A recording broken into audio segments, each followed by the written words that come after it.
सुबह के धुंधले उजाले में जंगल एक नई जिंदगी के साथ जाग रहा था। पेड़ों के बीच से धूप के किरणें गुजर रही थी और छोटी नदी की हल्की सी गूंज हवा में घुल रही थी। इसी सुकून भरे जंगल में रहता था एक लड़का, मोगली, एक ऐसा बच्चा जो इंसान था लेकिन जिसे पाला था जंगल ने। उसके दोस्त थे बलू, एक प्यारा और मुस्कुराता हुआ बलू, और बघीरा, एक समझदार और हिम्मत वाला काला तेंदुआ। तीनों एक दूसरे के बिना अधूरे थे, जैसे जंगल की रूह और उसका सांस। एक दिन हवा में से एक अजीब सी खुशबू थी। बघीरा ने अपनी आंखें सिकोड़ी और बोला, मोगली, इंसान जंगल के पास आ रहे हैं। और वकाई और दूसरी तरफ इंसानों की दुनिया। थोड़ी देर बाद सब कुछ बदल गया।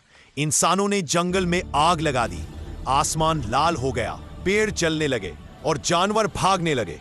मोगली ने देखा और बिना सोचे समझे दौड़ पड़ा। उसने अपनी जान खतरे में डालकर हर जानवर को बचाने की कोशिश की। बलू और बघीरा उसके साथ थे।